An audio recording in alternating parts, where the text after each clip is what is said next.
Right? Okay. Yeah, since October, we've been preaching a series, The Names of God. Simula po nung buwan ng Oktubre, ang pinipreach po natin na series ay ang mga pangalan ng Diyos. Yeah, today's the name of God is Jehovah Kadesh.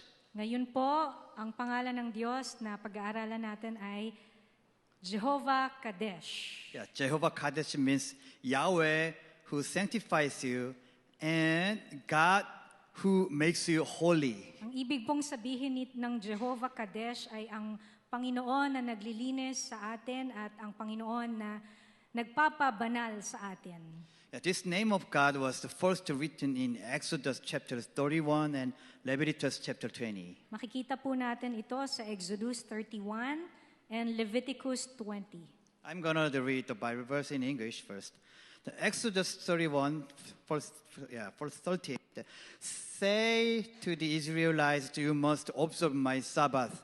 This will be a sign between me and you for the generation to come, so you may know that I am the Lord who makes you holy. Sa Tagalog po, sabihin mo sa mga Israelita na ipangilin ang araw ng pamamahinga sapagkat ito ang magsisilbing palatandaan sa inyo at sa inyong mga salinlahi na kayo'y aking pinili para maging bayan ko. Leviticus said, consecrate yourself and be holy, because I am the Lord your God. Keep my decrees and follow them. I am the Lord who makes you holy. Sabi po sa Leviticus, ilaan ninyo sa akin ang inyong mga sarili at magpakabanal kayo, sapagkat akong si Yahweh ang inyong Diyos. Ingatan ninyo at sundin ang aking mga tuntunin. Ako si Yahweh, inilalaan ko kayo para sa akin. Amen. Amen. Yeah, God is perfect. Ang ating Diyos po ay perpekto. God is holy. Ang ating Diyos po ay banal.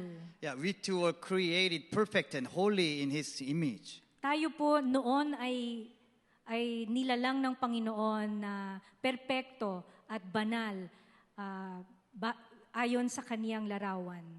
God wanted to live in holiness with us. Gusto po ng Panginoon na tayo ay mamuhay ng may kabanalan na kasama siya. Yeah, however, people who rejected God and wanted to be their own, the Lord decided everything on their own after being separated from God. Kaya lang po, ang tao po ay tinalikuran po ang Diyos at gusto po ng tao na ang kanyang maging Panginoon ay ang kanyang sarili. Ito po ay nangyari nung ang tao ay nahiwalay sa Diyos. Yeah, in life without God, everything was judged and decided centers on people. Ang buhay po na wala ang Panginoon, ang lahat po ng bagay sa atin at ang lahat ng pagdedesisyon natin ay naayon lamang sa kung ano ang gusto natin. Yeah, people thought, that if I could be happy without harming others, it would be better. It would be no any problem, and people started making people's own decisions. Ang akala po ng tao, okay lang po na mamuhay na okay lang kasi hindi naman ako nakakasakit ng ibang tao. Wala man namang problema yung aking buhay. Kaya po ang tao ay nagumpisang gumawa ng mga desisyon sa kanyang sarili. A life without the standard of the Bible verse and word is easily influenced by what people around me say and what the broadcast or media becomes their standard. Ang buhay po ng tao na hindi po naaayon sa pamantayan ng salita ng Diyos sa Biblia ay madali pong maimpluwensyahan ng mga sinasabi ng ibang tao sa paligid niya at namumuhay po siya ayon po dun sa mga napapanood niya sa TV o kaya po namumuhay siya ayon sa impluwensya ng social media. In that way, the people became the center whenever I decide on my thought and my values. Kaya nga po, ang tao po ang nagiging sentro ng kanyang desisyon. Ang nagiging sentro po ay ang kanyang sariling pag-iisip at kung ano lang ang mahalaga sa kanya. The era in which human-centered value and rampant has become an era in which Jesus is no longer the Lord. Sa panahon po na ang mga tao, ang namumuhay tayong bilang mga tao sa pamamagitan lamang po ng ating sariling pagnanais, yung kultura ng tao, yung pag-iisip ng tao, yun po yung pagkakataon na ang Diyos po ay hindi na talaga natin ginagawang Diyos ng buhay natin. Yeah, even when some people who believe in Jesus Christ, there are many times when I become the Lord. Kahit na po may mga tao po na, kahit po tayong mga tao na nanampalataya na nga tayo sa Panginoong Jesus, pero meron pong pagkakataon pa rin sa buhay natin na hindi si Jesus ang nasusunod, kundi yung sarili po natin. It is to be my faith is based on what I am comfortable with, what I like, and what I want, and my prayer often end up asking for what I need and want. Bilang isang Kristiyano po, parang napakadaling mamuhay. Kung ano lamang po yung komportable para sa atin, kung ano lang po yung gusto natin, kung ano yung ninanais natin sa buhay. At kadalasan po, yung mga ipinapanalangin natin ay yung mga hinihingi natin sa Panginoon, kung ano yung gusto at pangangailangan lang natin. Yeah, during Easter, Holy Week, and Christmas season, we often see people focus on spending time with family first or going on the trip rather than staying with Jesus Christ.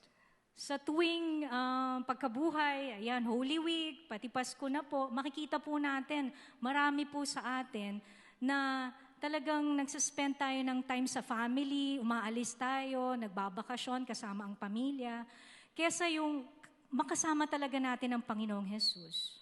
The word Kadesh in Jehovah Kadesh was first written in Genesis chapter 2 verse 3. Ang salitang Kadesh po sa Jehovah Kadesh ay unang naisulat sa Genesis 2:3. Yeah, Bible verse said, "And God blessed the seventh day and made it holy and made it separated as holy, because on it he rested from all the work of creating that he had done." Pinagpala niya ang ikapitong araw at itinuring itong banal sapagkat sa araw na ito, siya nagpahinga matapos likhain ang lahat. Yeah, Kadesh in the Bible verse means to set apart an object or person who the dedication of the holy. Ang ibig pong sabihin ng Kadesh ay inihiwalay o kaya inialay para maging banal. Yeah, and Kadesh has other meanings of sanctify, holy, dedicate, consecrate, and sanctuary, and hallow. Ito pa po ang ibig sabihin ng Kadesh. Pinabanal, inialay, itinalaga, sanktuaryo o templo, sagrado. Yeah, holiness begins with being set apart from the sin of thinking and deciding on my own. Ang pagiging banal po ay nag-uumpisa sa paghihiwalay sa tao. Inihihiwalay siya sa kasalanan na pag-iisip o paggawa ng desisyon sa kanyang sarili lamang kakayanan. Yeah, one of the dining cultures that I found interesting while in the Philippines was the culture of eating with hands. Si Pastor SJ, talagang ito'y kultura ng mga Pilipino na very interesting para sa kanya. Yung pag kumakain tayo, nagkakamay tayo. Yeah, it was interesting to see how they first laid out the large banana leaves and placed the rice, inasal, and lechon and seafood on top, made a hand like a spoon. So, interesting na yung naglalatag ng dahon ng saging, tapos naglalagay ng kanin doon sa dahon, ginagawang plato, yan. Tapos may inasal pa, meron pang mga seafood sa ibabaw, tapos ginagamit natin yung kamay natin na bilang spoon or kutsara. Tapos kailangan mong hawakan ng maigi yung kanin sa kamay mo, kasi kung hindi ka marunong, hindi ka sanay, mahuhulog yung kanin. Yeah, it looks like a very skillful. Kailangan ng pagsasanay. Yeah, it was an unfamiliar culture at first for me, who only ate with the chopsticks and spoons only. Sila kasi, we know that, na nagcha-chopstick sila at spoon, kaya yung pagkain na gamit yung kamay, talagang unfamiliar, hindi nila alam kung paanong gawin yon. But as I started eating, I eventually realized that there was nothing more convenient than eating with my hands. Pero nung nag-umpisa na siyang kumain gamit ng kamay niya, parang komportable pala na kumain gamit ang kamay. Yeah, God gave us our natural spoon. All right. Natural spoon, okay. Yeah, that's why every Filipino restaurant has a sink to wash their hands. Kaya lahat halos ng mga restaurant dito sa Pilipinas, merong lavatory or may lababo kung saan tayo ay pwedeng maghugas ng kamay. Yeah, so if you want to eat food with your hands, you must wash your hands first, thoroughly first, and you can eat food hygienically and safely. Kaya kung gusto mong gamitin ang kamay mo sa pagkain, kailangan mong hugasan ito ng mabuti bago ka kumain para malinis ang kamay mo, malinis at ligtas ang pagkain mo. Yeah. Walang bacteria. Okay, yeah, don't forget. Okay. Yeah, sin can never be in the same place as God. Ang kasalanan po at ang Diyos ay hindi pwede po na mag-exist sa isang lugar. God wants us to be set apart and clean first in order to live as children of God. Gusto po tayong ihiwalay ng Diyos sa kasalanan at linisin tayo para tayo ay mamuhay bilang mga anak ng Diyos. Yeah, God wants us to be holy and separate from the value and culture of the world. Gusto po tayong ihiwalay ng Diyos at gawing banal ng Panginoon. Ihiwalay niya tayo mula sa mga kultura at mga pananaw ng mundong ito. Being set apart begins with deciding to live according to God's word and will rather than according to my own thinking and my own will. Nag-uumpisa po ang pagiging banal natin kung isusurrender po natin ang ating isip sa Panginoon at mag-decide po tayo na tanggapin ng Diyos, tanggapin ang Kanyang salita at mamuhay tayo sa Kanyang salita, hindi po sa sarili nating pananaw, hindi sa sarili nating kagustuhan lamang. Of course, we can never become holy on our own. Hindi po tayo maaaring maging banal sa pamamagitan ng sarili natin. The enemy continues to tempt us and shake our faith. Yung kaaway natin, ang Diablo, ay parati tayong tinutukso at yinuyugyog yung ating pananampalataya. Even after confessing that Jesus is our Lord, we continue to fall and collapse. Kahit na po tinanggap na natin ang Panginoon sa ating buhay at kinonfess natin na siya ang ating Panginoon, may mga pagkakataon pa rin po na tayo po ay nahuhulog sa kasalanan. However, the important thing is not that I can become holy, but God makes us holy. Pero tandaan po natin ang importante na hindi ang pagiging banal natin ay hindi sa pamamagitan ng ating sariling kakayanan na dahil tayo ay kaya nating maging banal, kundi po ang Diyos po ang nagpapabanal sa atin. Yeah. God hates sin, but He saves sinners and make them holy and set apart. Kinasusuklaman po ng Diyos ang anumang kasalanan. Pero ang Diyos po, niligtas niya po tayo. At tayo po ay ginawang banal ng Diyos. At inihiwalay po tayo ng Diyos sa mga kasalanan ng mundong ito. Yeah, the Luke chapter 5 verse 32 said, I have not come to call the righteous, but sinners to repentance. Hindi ako naparito upang tawagin ang mga matuwid, kundi ang mga makasalanan upang sila'y magsisi. Yeah, Jehovah Kadesh, what we need to do is not to become holy ourselves, but to pray that God will sanctify and hallow us. Ang kailangan po nating gawin ay hindi yung magpakabanal tayo sa sarili nating mga gawa, sa sarili lamang natin, kundi po manalangin po tayo na ang Panginoon ay patuloy tayong linisin at gawing banal sa pamamagitan po ng Kanyang kapangyarihan. Holiness is repenting with the blood of Jesus Christ of my sinful nature, which I tried to the Lord without the word of God. Yung pagiging banal po ay ang pagsisisi po ng ating mga kasalanan at hinahayaan po natin ang banal na dugo ng Panginoong Jesus na linisin tayo, linisin ang ating makasalanang katayuan, at ang maging master po natin, ang susundin po natin sa buhay natin, hindi na ang sarili natin, kundi ang salita ng Panginoong Jesus. Yeah. Repentance means completely turning around. Ang ibig sabihin po ng pagsisisi ay turning around, pag-ikot, o repentance, pagtalikod sa ating mga kasalanan, yun ang repentance. Oh, who can translate more? Okay. Yeah, by the way, repentance means, even if you ask for forgiveness, if you still walk with sin and the truth both, it is not repentance. Kahit po tayo po ay humingi ng kapatawaran, pero kung patuloy po tayong nagkakasala, ay ito po ay patuloy pa rin nating inuulit yung kasalanan na yon, hindi ito po yung tunay na repentance o yung pagtalikod sa kasalanan. Okay. I say again, repentance is a complete turning around. Turning around.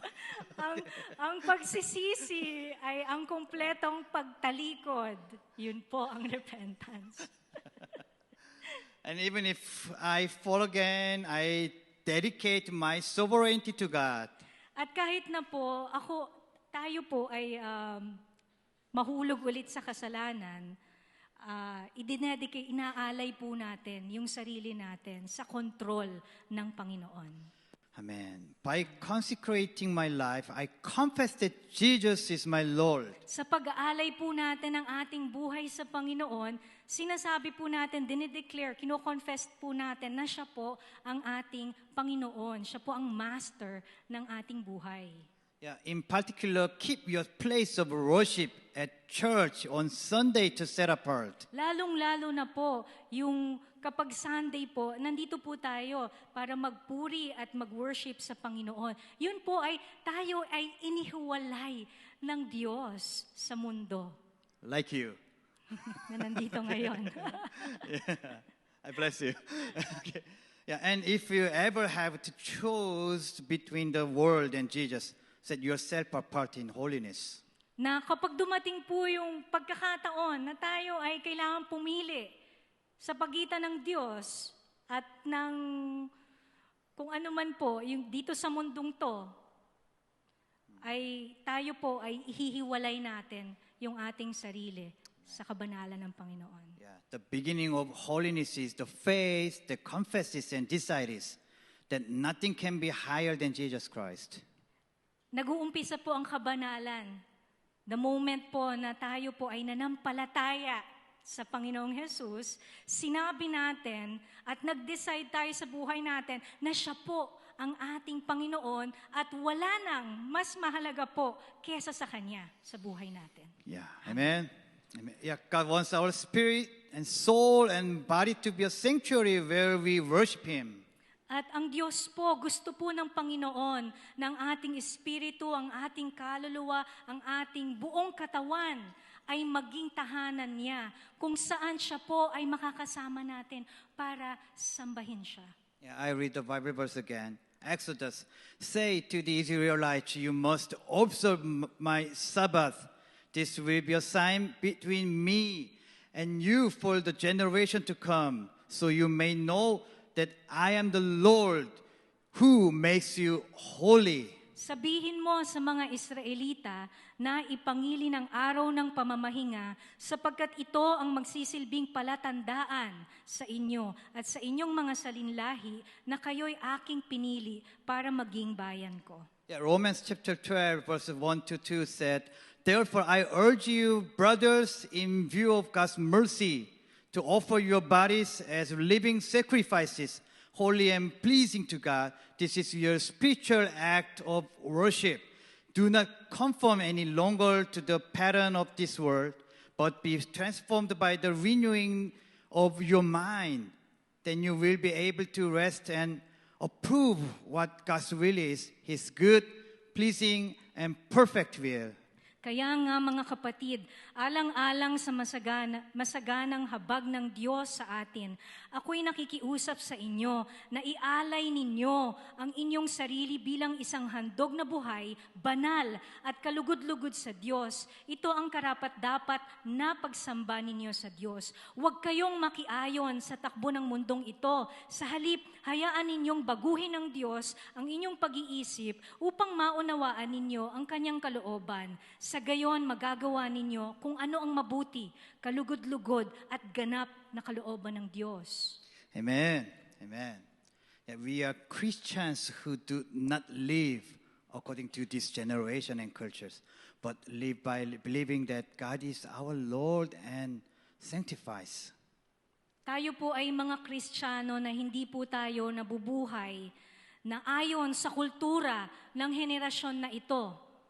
Tayo po ay nabubuhay na may pananampalataya na ang Diyos, ang ating Master, siya ang ating Panginoon, na siyang nagpapabanal sa atin. Amen. Amen. We all hope to become worshipers who offer a holy living sacrifice that pleases God. Nais po natin na tayo ay maging mananamba na nag-aalay ng ating buhay bilang banal na sakripisyo na nakakalugod po sa ating Panginoon. Amen. Amen. Amen. Let's pray. Let's pray. Thank you, Holy Father God. Maraming salamat, Panginoon. Thank you for saving me, Salamat po, niligtas mo ako. who can never become holy on my own, no matter how hard we try. Hindi ko po kayang maging banal sa sarili ko kahit na ano pong gawin ko.